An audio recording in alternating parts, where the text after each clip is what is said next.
Morning. I'd like to welcome everyone. Before we get started, I would like to ask everybody to please rise and join me in a salute to the flag. Hand over heart.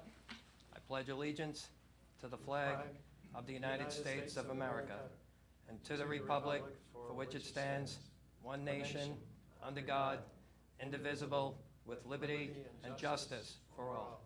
Please remain standing for a moment of silence for those who were killed on 9/11, 18 years ago today, and for the men and women serving in the armed forces who are protecting our liberty and our freedom.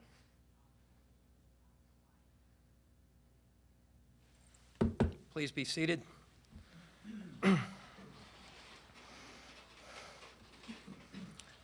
Good morning again. On behalf of Joseph Torregrossa, Chairman of the Board of Fire Commissioners from Franklin Square, I'd like to welcome you. He couldn't make it today. He is ill.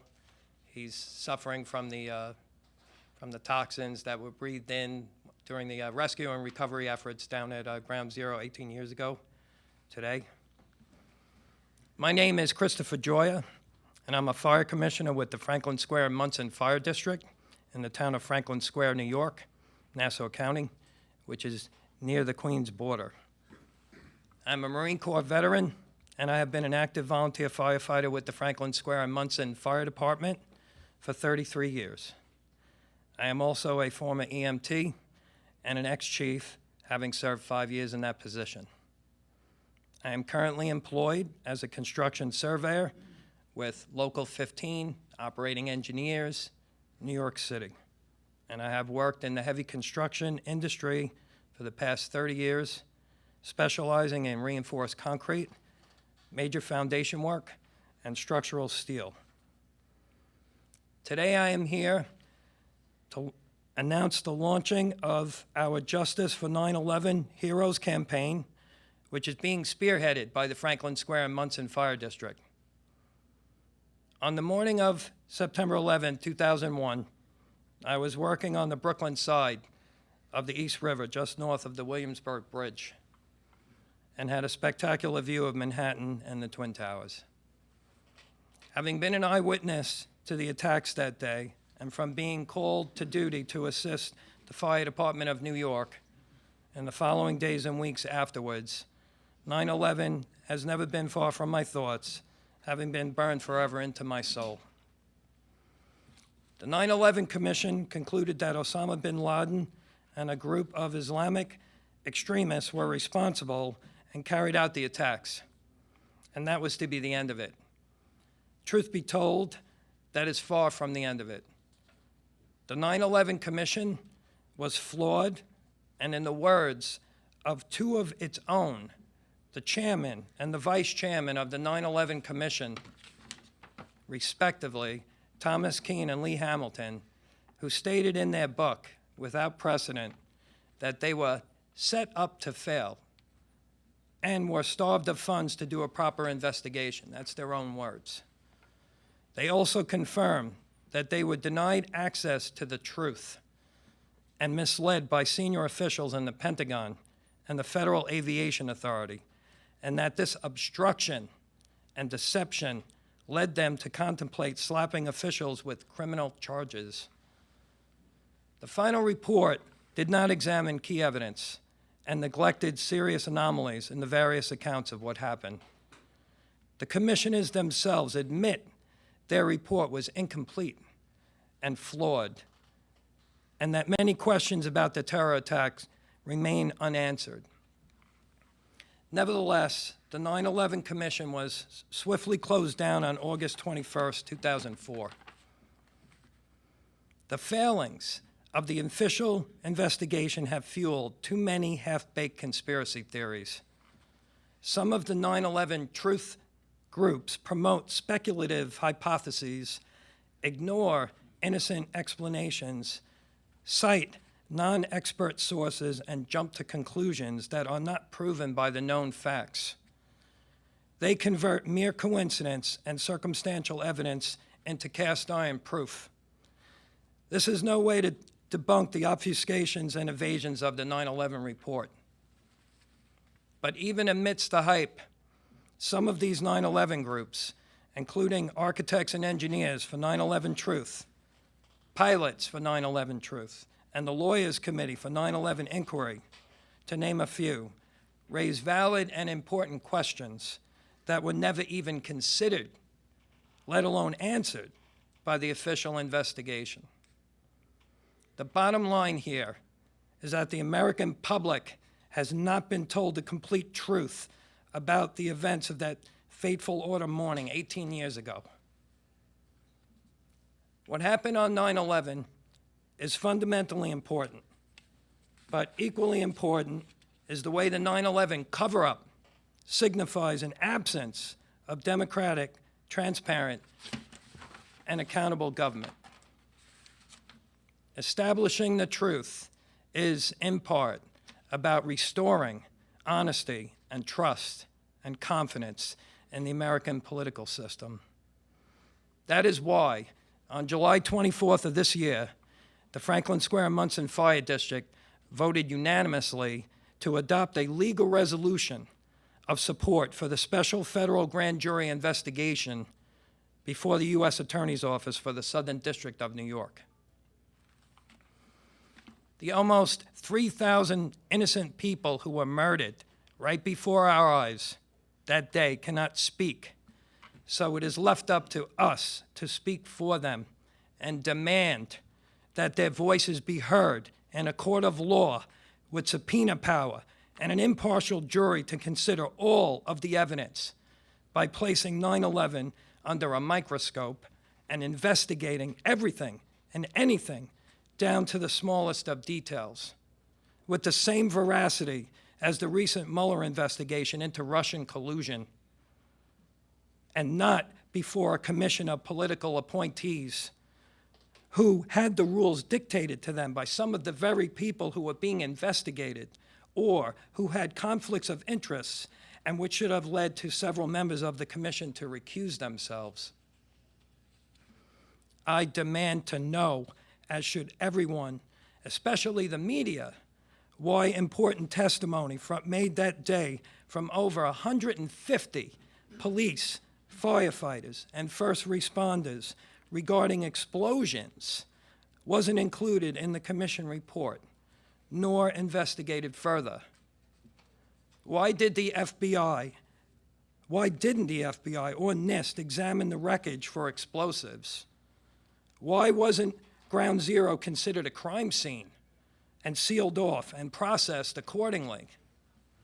Why was crucial evidence of melted structural steel suppressed and not even considered, or worse yet, allowed to be carted off and destroyed?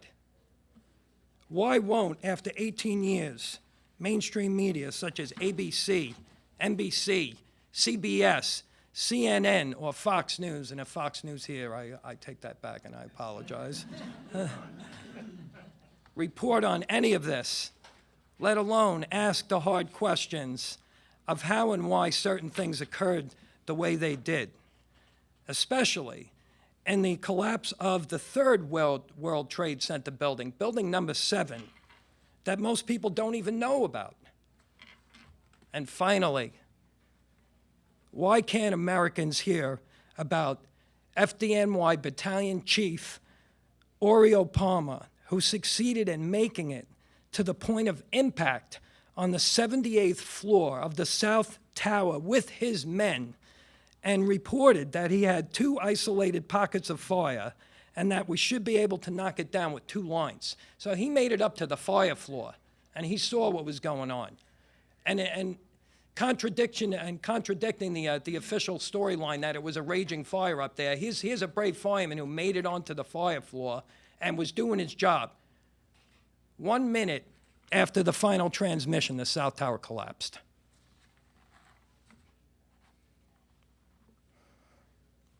Why can't Americans hear about that it took a lawsuit under the Freedom of Information Act by the New York Times to get the fire department tapes released so that the public could hear exactly what the firefighters said? This occurring in August of 2005 almost exactly a year after 9/11 Commission had disbanded. That is not justice.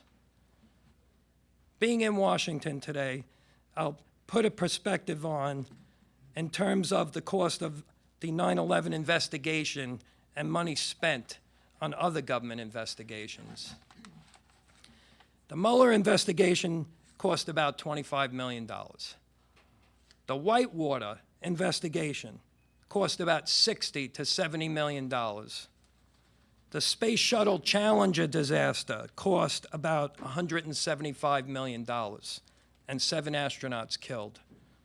The Space Shuttle Columbia disaster cost about $400 million and 7 astronauts killed. 9/11 Commission was initially given $3 million and a deadline of 18 months to complete, with a final cost of about $15 million, and the Commission's conclusion was that it was a failure of imagination that led to 9/11 happening. Imagine that. The worst act of terrorism in the history of our country, which claimed almost 3,000 innocent lives and which dramatically altered the course of our nation and the world, and it had an imposed deadline of just 18 months, which was extended by 2 months, and it had an initial budget of just $3 million. Remember what the chairman and vice chairman of the 9/11 Commission said. They were set up to fail, and they were starved of funds to do a proper investigation. Who could have imagined that, given the magnitude of such an atrocity? So it would seem, until now, that we have left unmolested those who set fire to the house and prosecuted those who sounded the alarm. But that is changing. People lie, but the facts don't. All the American people want now, after 18 years, is the truth based on the facts and the remaining forensic evidence and what can be proved in a court of law. That is why we are here today. 343 firefighters, including 3 of my good friends, Thomas Hetzel, Bobby Evans, and Mike Kiefer, perished that day. And these were some of the best and the bravest people in the world. And they, along with the rest of those who were murdered and died horrible deaths, deserve justice. At this time, I'd like to introduce Bob McIlvaine, father of Bobby McIlvaine, who was killed by an explosion in the lobby of the North Tower. Mr. McIlvaine. Good job.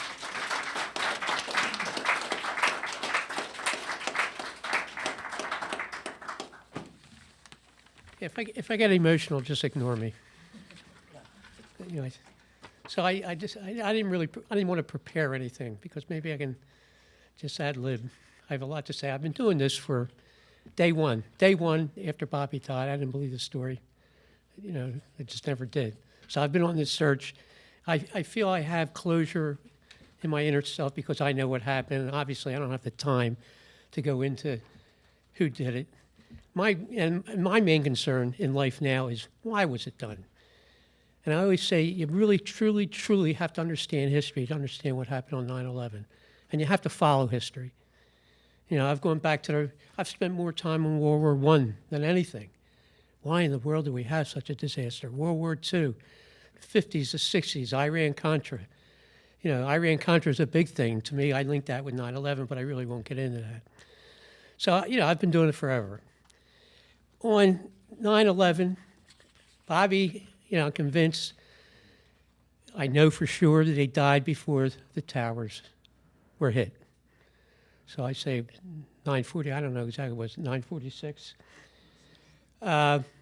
Just because we took him home, 2 days after 9/11, and we buried him the following week. He was found immediately. We took him, he was in the morgue before the buildings came down. But so I've spent all this time, what happened to him? And again, I didn't believe his story. So we're talking about demolitions. We're talking about, what happened to the buildings. And of course, the official story is plane hit the, I'm just speaking of the North Tower. And because of Richard Gage, over the years, I've had a very difficult time with 9/11 family members. Because the biggest problem with 9/11, people talking about, is who did it. And it just goes from one person to another, to this or that. Did Bush do it? Did Cheney do it? The secret state, the secret team. It just goes on and on and on and on. And it's very important. But mine is that these buildings were purposely demolished. I think even thinking about the planes, take that out of your mind. These buildings were blown up. The idea was to blow up the buildings. Planes had nothing to do with it.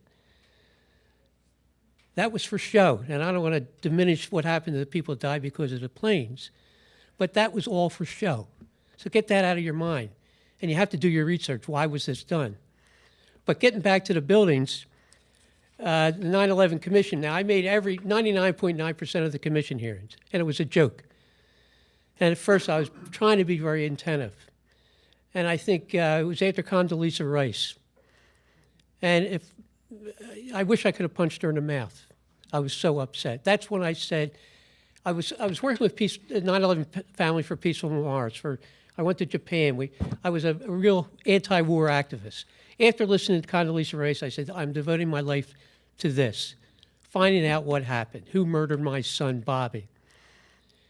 She stood up there and filibustered her way through the commission hearing. So after that, I had interviews, and I lost my temper to everyone I spoke to. So since then, I have an awful temper about that. I can't deal with 9/11 family members because they don't want to hear what I have to say, and I don't blame them.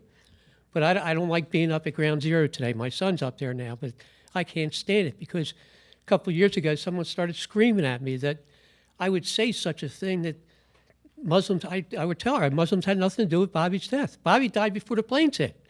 So how can I say Muslims had anything to do with my death? And how many millions and millions and millions and millions of people have died in the Middle East because of this? Now, getting back to the commission report, this is what the commission had to say about the building coming down. I won't spend that much time. A jet fuel fireball erupted upon impact and shot down at least one bank of elevators. The fireball exploded onto numerous lower floors, including the 77th and 22nd, West Street lobby levels, and the B4 level, 4 stories below. Well, that's the biggest crock you've ever heard in your life. They spent maybe 30 seconds making that up. They did no investigation. So my son was murdered. They spent no time investigating what happened in those buildings. Zero. They didn't talk about the 22nd, 23rd, 24th, and 25th, where the FBI had investigations going there that no one knew about. Why were those floors were demolished before the planes were hit? Why is that? That was even on Peter Jennings' show. 60 Minutes did a show on that. And what are we doing? No one hears this. Of course, that's shut down. No one talks about it. The press don't talk about it. Doesn't talk about it. So it's just, people have to do their homework. They have to believe. And again, that's where, going back to history, why would they blow up the buildings? Well, there's a lot of research that goes into it. I don't have the time to talk about that. But that was the crime, blowing up the buildings. And I really don't care what country, what people were involved in it. It's an international event. It's the Western Empire. That's what they do. That's what they do best. Human lives don't matter. So it really helped me. I don't have to get in arguments anymore. Richard came up doing what he's doing. I don't know when he came up, but what, 2005? Six. It made it easy for me. Because now I just say, Bobby was killed by an explosion. Bobby died before the planes hit. So we got a big-time problem. Who blew up these damn buildings? But people keep coming up with their own theories. And that's what's killing the thing, the whole movement, I think. But Richard makes it very easy for me. Building 7, it's obvious. That's a controlled demolition. So that's why I stick to that story. Bobby was murdered. And I'll gladly, if I'm in a bar with someone, if they really want to talk about it, I'll talk. I don't go to bars anymore, but I'll gladly talk to them, and it would, I think I don't have to teach a college course because you really do have to understand history, that this is what empires do. So I'm not blaming it on the United States. I'm not blaming it on Israel. Hey, they're all part of it. And you can figure out why. And to me, it was a financial crime, but we can get there were so many other reasons, oil, so forth and so on. But I'm happy with it. I feel good about it. And again, architects and engineers has made it so easy for me because I don't have to go into all those realms. Bobby was murdered, and the most important thing for me to say, Muslims had nothing, zero, to do with Bobby's murder, period. Okay.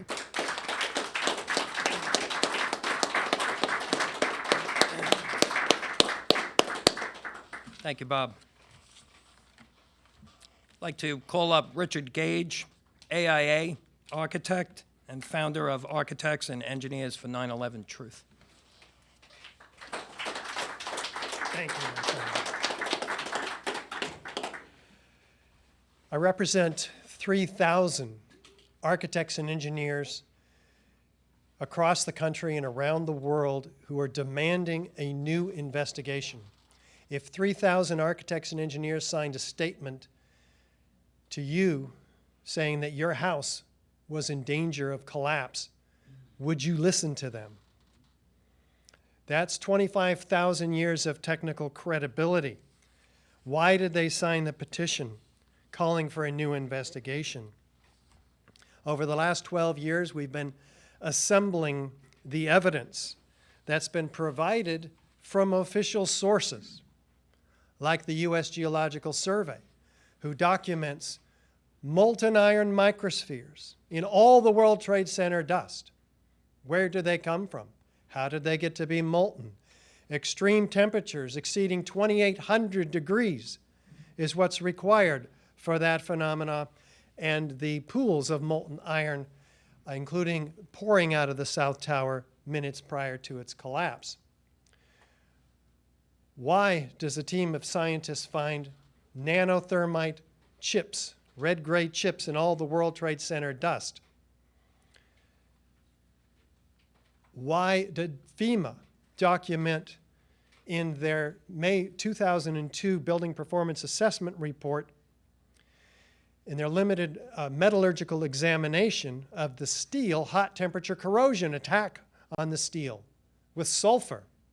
Sulfur is added to thermite to become thermate, much more effective at cutting through steel. The military uses it to cut through steel like a hot knife through butter. Why is this found throughout all the World Trade Center dust as well? Why did the towers come down in 12 seconds completely shattered from top to bottom? Why are there isolated explosive ejections emitted out of the towers 20, 40, 60 stories down below what we're told is a gravitational collapse? Why does that not look like a gravitational collapse, but an ejection, a geometry of fireworks with 4-ton and 8-ton structural steel sections ejected laterally at 80 miles an hour, landing 800 feet in every direction? Physicists clock this material, and it is not gravity that's at work here. We're talking about high-energy explosives and evidence of thermite and nanothermite in the towers. Why do 156 first responders talk about the evidence of explosions, being in explosions, hearing explosions, seeing explosions, flashes of light, seeing them, many of them, and most of that before the towers collapsed? Why is there a third tower that hardly any architects and engineers know about? I'm talking about the third worst structural failure in modern history. World Trade Center Building 7, part of the World Trade Center complex, wasn't hit by an airplane. After witnesses hear explosions, this building drops like a rock, straight down, uniformly, symmetrically, into its own footprint in under 7 seconds, in the exact manner of a classic controlled demolition. And yet, NIST, the National Institute of Standards and Technology, who was tasked by Congress to explain this collapse to the American people, said 7 years later, when everybody forgot about it, those who knew about it, oh, normal office fires brought this building down. Well, wait, these are few, small, and scattered fires in this building, presumably caused when the North Tower next to it went down. Well, office fires have never brought down a skyscraper before 9/11, ever. But controlled demolition has brought down dozens and dozens and dozens, and it looks exactly like that. So that should have been the first hypothesis examined by NIST, and yet it was relegated to a set of frequently asked questions years later, very frequently asked. And they said, no, we didn't find evidence of explosive residue.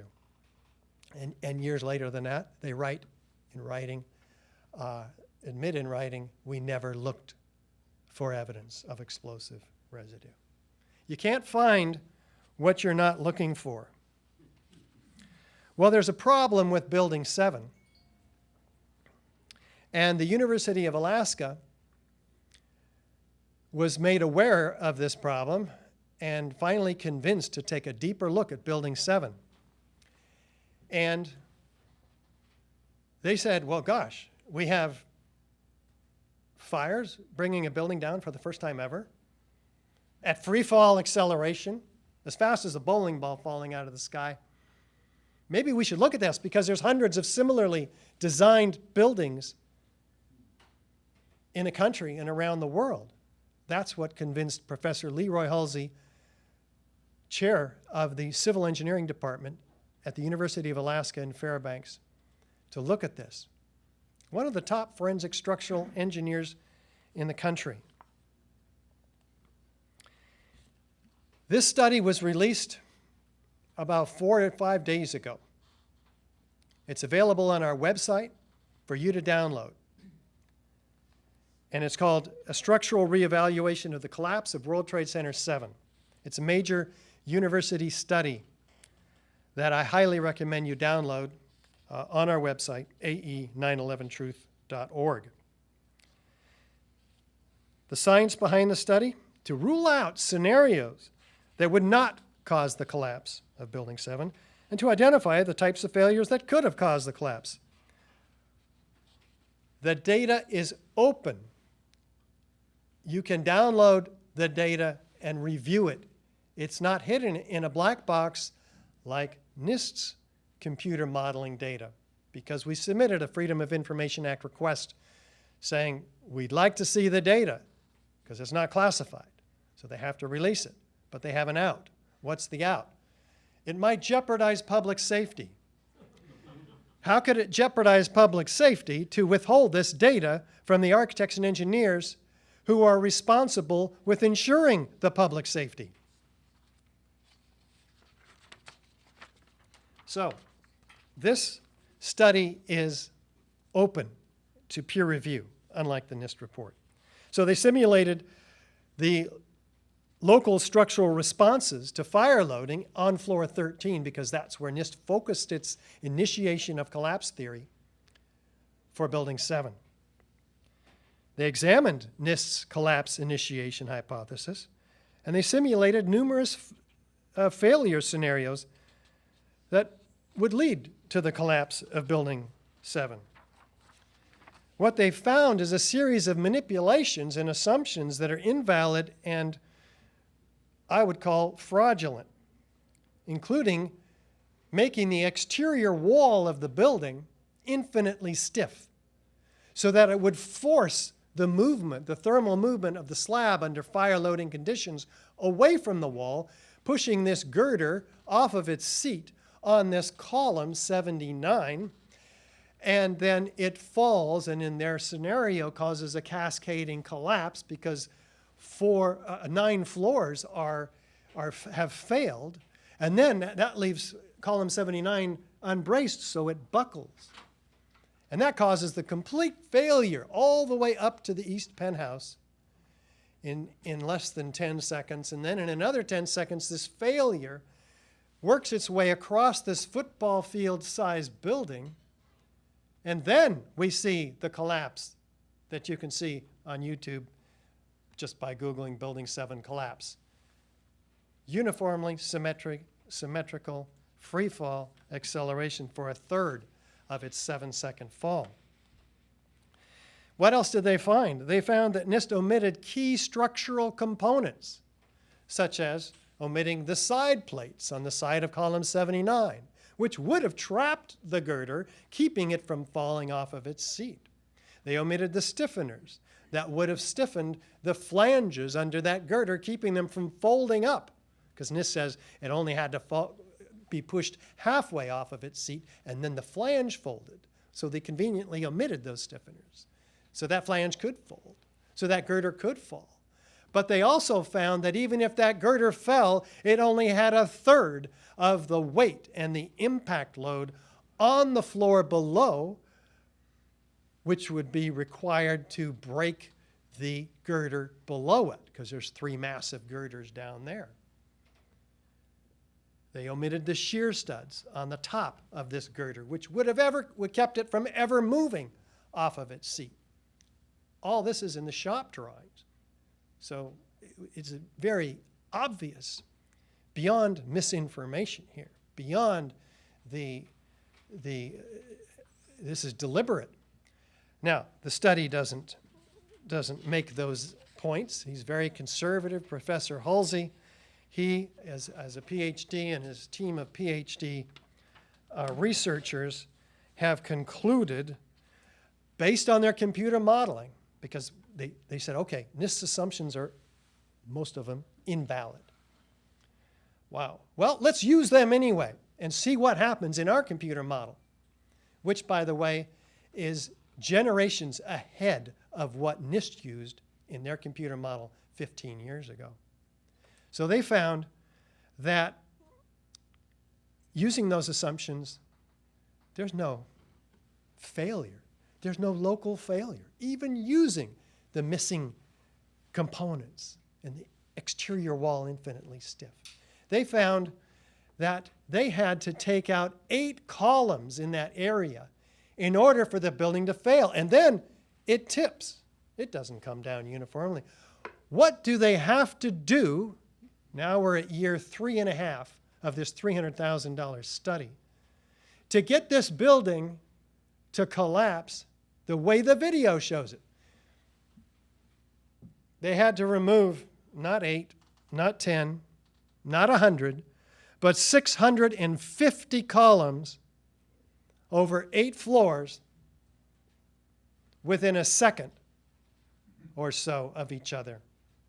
By God, then the building drops like a rock straight down uniformly, symmetrically, just like the videos show. So the conclusion is, this is not a progressive collapse. They failed. NIST. It's a global collapse initiated by the simultaneous failure of hundreds of columns all at once, virtually. This study pulls the rug out from the NIST study of the most important collapse in United States history, outside perhaps the Twin Towers. And it needs to be delivered to every university across the country and around the world, especially given how many similarly built buildings there are out there that are subject to free fall collapse after a few hours of randomly scattered fires. That's why we're here today. That's what we've introduced into the legal system, thanks to the Lawyers Committee for 9/11 Inquiry, who's taken our evidence and this study to the next level. Thank you.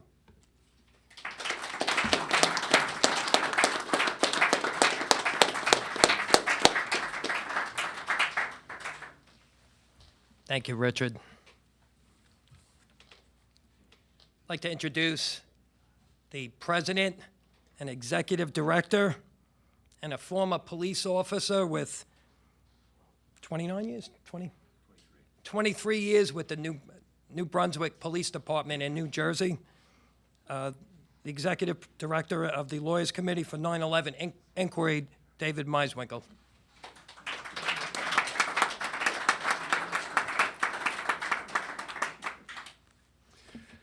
Thank you for being here. We can easily forgive a child who was afraid of the dark. The real tragedy of life is when men are afraid of the light. That was said 2,500 years ago by Plato.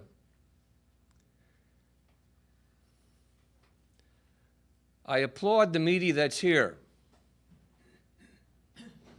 This reference is to those that aren't here, that have never been here. On 9/11, the most egregious act was perpetrated against the citizens of the United States of America. It had worldwide ramifications.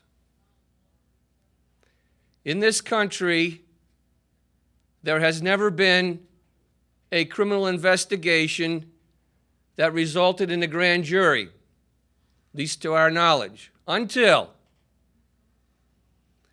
the Lawyers Committee for 9/11 Inquiry filed last April a petition, 54 pages, 57 exhibits, to the U.S. Attorney's Office in New York City. And we followed that up with an amended petition to add additional bombing charges.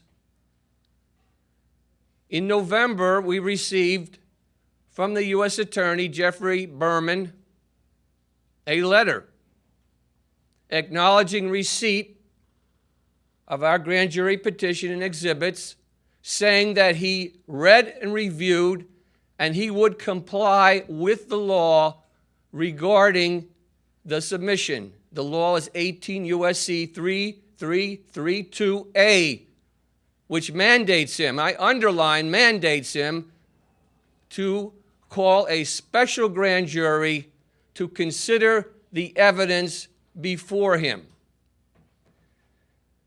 That evidence, much of it, was gathered over many years by architects and engineers. The evidence is dispositive. In legal jargon, dispositive means no-brainer. It means all other possibilities have been eliminated, that when you look at this and analyze it, the only conclusion you can have, because all doubt has been removed, is that explosives, incendiaries, and controlled demolition were involved in bringing the towers down. Now, you heard Commissioner Gioia talk about one of his colleagues, Oriel Palmer. These firemen, these valiant firemen, went up over 70 floors, risked their lives. They had another line or two to be brought up. They were next to the fire, above the fire, in the area of the fire, about to put it out. You can imagine what must have been going on with those perhaps responsible for this action, thinking they put it out. What's the explanation to bring the towers down? They couldn't put it out, or wouldn't be allowed to put it out, because the official story, the official government story, is office fires brought the towers down, or office fires caused by jet fuel. And as Richard Gage told you, President of Architects and Engineers, Building 7, another giant skyscraper, the third one, was not hit by an airplane. There was no fuel involved from a jet airliner. But that came down for 100 feet, 8 floors or more, at free fall rate. Free fall means there's nothing under it. And as Richard Gage explained, nothing's under it. all the columns simultaneously being taken out, falling down in its footprint, there's only one conclusion. Now, we submitted this petition giving the U.S. Attorney this evidence, and we've waited for his reply, hoping that he's acting in good faith because it seemed like he was. At least he gave us a letter. Now, when we received that letter, I'd like to say that we were invited into the castle because for all these years, the truth has been out there, but it seemed like the official story was blocking the truth. And now the truth was going to be presented to a grand jury, which is 16 to 23 impartial folks, just like yourself, that can use your reason, logic, and common sense and look at what we present. And when you see it, you'll walk away and you'll say, explosions, bombs, controlled demolition, incendiaries. Now, you can grasp that if you go on the Lawyers Committee website, lc4911.org, lc4for911.org. And all the exhibits are listed there. The petition's listed there. We submitted to the U.S. Attorney people with material information that they should contact. And there's two versions, one for the grand jurors and one for the public, where because of certain legal reasons, if we start mentioning particular names, that would not be smart for us because we're just making suggestions to the U.S. Attorney. Now, we had not heard from them, so in July we called them, Mick Harrison, legal director of the Lawyers Committee, litigation director, and myself. We talked to Michael Ferreira, chief of terrorism, international narcotics in the Southern District. He was very respectful. He told us he could not disclose whether they are conducting a grand jury investigation at this time because it's all secret. Well, we don't buy that because we've done our homework and we see that they could give us some ministerial records and possibly substantive records. So on Friday, a few days ago, we sued. The Lawyers Committee has sued the U.S. Attorney, William Barr, and the U.S. Attorney in the Southern District, Jeffrey Berman. Now, in March, we were down in Washington, and we filed another suit at that time. And that was a suit because the FBI had not followed a congressional order, basically, to assess any information 9/11 related that was not originally considered by the 9/11 Commission. And we had 7 areas. The first area that they never assessed was the area that Richard Gage was talking about, the explosive evidence that exists. The FBI has never looked at it. The second area that we told them was reference to the high-fivers identified later as Israeli nationals that were seen and arrested in New Jersey for filming and congratulating apparently themselves or being happy about the event as it was happening. And the third count was the destruction of evidence because under a Freedom of Information Act, we asked the federal government for those photos, and they told us that they may have been destroyed in 2014 at about the same time Congress was ordering them to assess all available information related to 9/11. So we sued under the Open Public Records Act in New Jersey because the state police developed the film and there was reports that there was explosive residue on the fabric in a blanket that they confiscated. That's on appeal right now.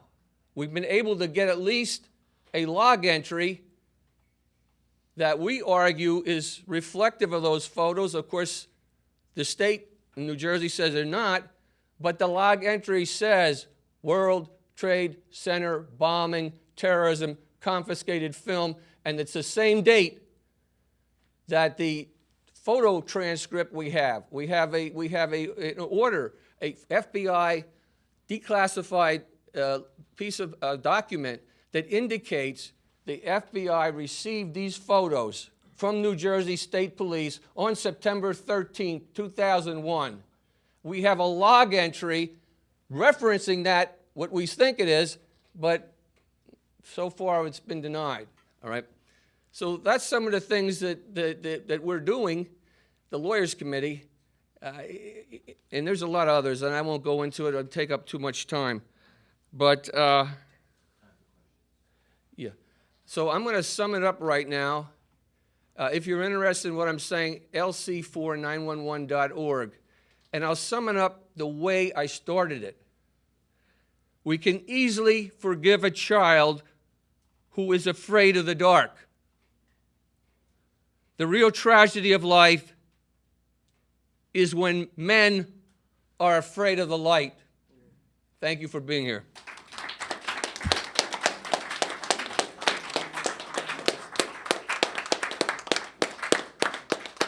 Thank you, David. Okay, at this time, we have a few moments left. We will entertain any questions from the audience and/or the press. Yes, sir. Yeah, I need to ask this question because I was certainly infuriated when I heard in the lead up to the culmination of the Mueller investigation, there were people, especially congressmen and women, who likened the 9/11, the Russiagate to the 9/11 attacks. They said we were attacked like we were on 9/11. Did you have a reaction or a gut feeling when you heard that? Comparison to the one to the other. How could they possibly At this point, get away with comparing something where nobody died at all or was injured to the worst calamity to affect the citizens in this country? What happened? yes, Mr. McIlvaine would like to answer that question, please. Yeah, I personally think it's the biggest crock you've ever seen in your entire life. Mueller, to me, is at the top of my list for perpetrators of 9/11. His job, his only job forever has been to cover up everything. He works for what you call the deep state. So his job is to bring down Trump. I'm not a Trump fan by any stretch of the imagination. But he was, and same thing with Barr, both of them. Iran-Contra is a big thing. That's when the enterprise realized they can do anything they want. Well, Barr and Mueller were so big a part of that to cover it up.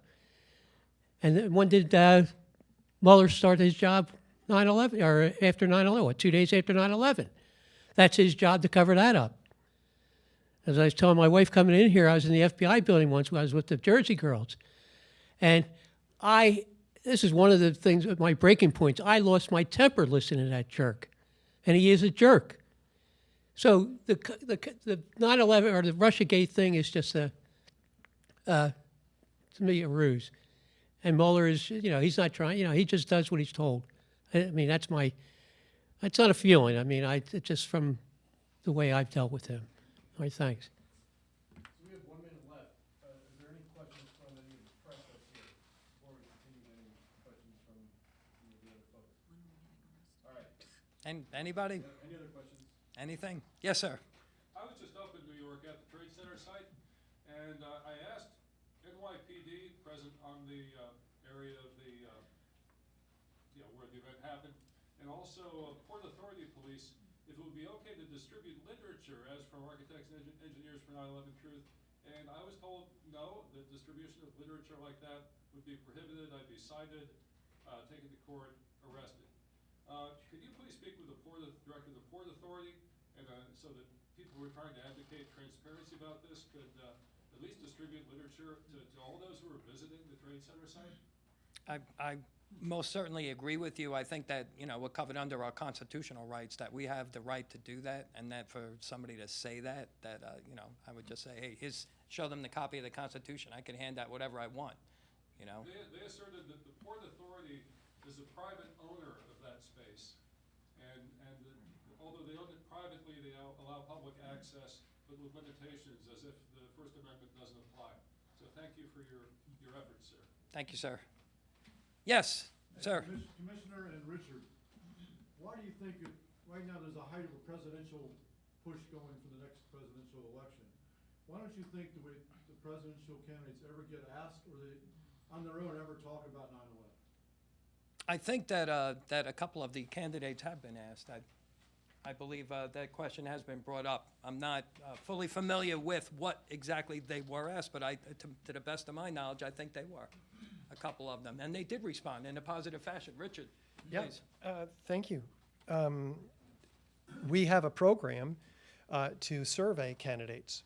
And if you tune into our website, ae911truth.org, you'll find out how you can assist in that program. And also, by the way, you can help us to distribute our petition, our evidence, the Alaska study that we've just been talking about to members of Congress today. We're going to meet at the reflecting pool, which is on which side of the Capitol? West side of the Capitol, at the reflecting pool at 12:15. Correct? Yeah. So those of you who are here or can come from elsewhere to help us, meet us there, 12:15, reflecting pool, west side of the Capitol. Thank you. Sir, in the back. Mike Berger, 911truth.org. I have a question for the Lawyers Committee. Have you thought of including, or have you looked at the disappearance of the black boxes from flights 11 and 175? Right. What we want to do, and it's interesting. Can you repeat the question? Yeah. Have we looked into the disappearance of the black boxes from 175 and what you said, flight 11? Right. What we're looking into all the different areas. We haven't in particularly done a lot of research in that area. All right. As far as the black boxes, my understanding is they really were recovered and there was denials. That's my personal understanding. But the Lawyers Committee is interested in starting grand jury petitions, not only in New York City, which we're talking about, but in Pennsylvania, Shanksville, down here in Washington, and a giant a grand jury which would be based on an obstruction by the government allowing this to happen. And we want to extend ourselves, and we have, to Bill Binney and Kurt Wiebe. These are former whistleblowers from the NSA, and for all the whistleblowers who could be involved in this as exhibits with statements as to what they were doing and why they were persecuted, and then tie it all together. So it's a really good question. As we go forward, we need to generate funds so we can get more investigations going.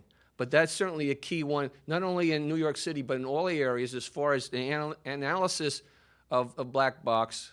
Did they disappear? And if they were found, are they accurate or have they been doctored? Okay, thank you. Any other questions? Yes, sir. Last question. A few years ago, Kevin Ryan documented that, to his knowledge, and that investigating the literature, that there was no case of fire code anywhere in the world that was adjusted based upon this case. Is that still the case? That is the defense of 9/11 and the official conspiracy story? Is it the case that the lessons from that have never contributed to any adjustment of fire code anywhere? That is absolutely a true statement. They did not modify the fire code because of 9/11. And guess what?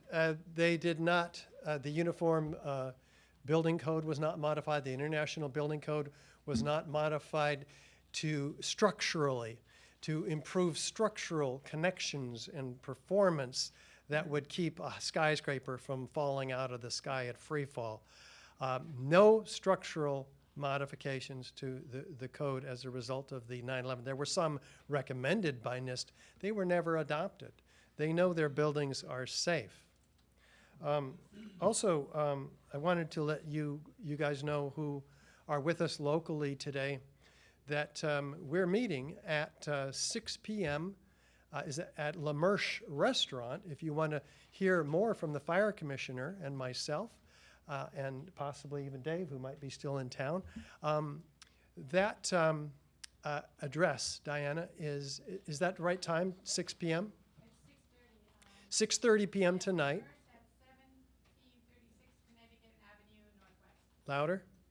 1736 Connecticut Avenue Northwest. 1736 Connecticut Avenue Northwest. DuPont Circle. DuPont Circle area and Metro At 6:30. at 6:30. Awesome. And join us there. And thanks, everybody, so much. Do you have Thank some you. comments? I want to thank you all for coming. I just wanted to expand. I had a chance to think about what you said in regards to the two investigations. I just think it's a pathetic attempt by anybody to link any other investigation with the 9/11 investigation. It wouldn't even have been thought of back then to compare anything to 9/11. It's just pathetic, and it's just being disingenuous about things. But thank you very much for coming today.